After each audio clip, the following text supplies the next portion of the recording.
बिस्मिल्लाहिर्रहमानिर्रहीम। सिंधी पोची खाने में खुशामदीद। अॼु ठाहींदासीं चिकन, लेकिन असांखे अॼु दाग करणु कोन थो पुॼे। इन जे लाइ थूम अदरक जो पेस्ट कढंदासीं, उन में मुर्गी विझंदासीं, मुर्गीअ खे भुञंदासीं। अगरि असां बसर जो दाग न कंदासीं ऐं टमाटा जेकर असां घटि विधा त पोइ असांजी ग्रेवी सुठी न थींदी। इन जे करे असां थोरो बसरनि खे ग्राइंड कयो आहे, बसरनि खे ग्राइंड करे सो बि विधो आहे त जीअं असांजी ग्रेवी तमामु सुठी ठही वञे। उनखे भुञंदासीं जीअं उनजी स्मेल वग़ैरह साफ़ ख़तमु थी वञे।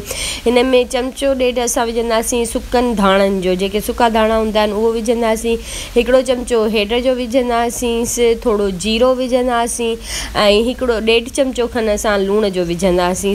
उनखां पोइ बि असां भुञंदासीं त जीअं वरी बि उनजी ख़ुशबू निकिरे। लूणु विझी ऐं थोरी देरि ॾिसंदासीं। इन जो जेकर असांखे कलर वग़ैरह चेंज करिणो आहे त थोरा ॻाढ़ा मिर्च विझंदासीं ऐं उनखां पोइ थोरो असां कढ़ाई गोश्त मसाला विझंदासीं जीअं इन जो ख़ुशबू या सुठी अचे।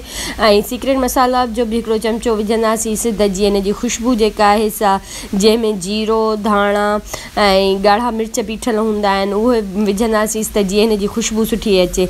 जॾहिं ही पासा लॻणु शुरू थी वञनि सम्झंदासीं असांजो बसरु जेको आहे सो भुॼी चुको आहे, उनजी ख़ुशबू महसूसु थींदी। उनखां पोइ जेकर तव्हांखे अञा तकड़ि हुजे त तव्हां टमाटनि जो बि पेस्ट विझी सघो था, लेकिन मां थोरो टमाटनि खे ज़ाहिर करणु चाहियां थी। इन जे करे उनजी हिकिड़ी ग्रेवी सुठी ठहंदी आहे। इन जे करे टमाटा विझी उहे भुञा आहिनि, सावा मिर्च बि विधा आहिनि, उनखे भुञो आहे। एतिरो पाणी विधो आहे जीअं मुर्गी असांजी ॻरी वञे। उनखां पोइ मुर्गी चेक कंदासीं।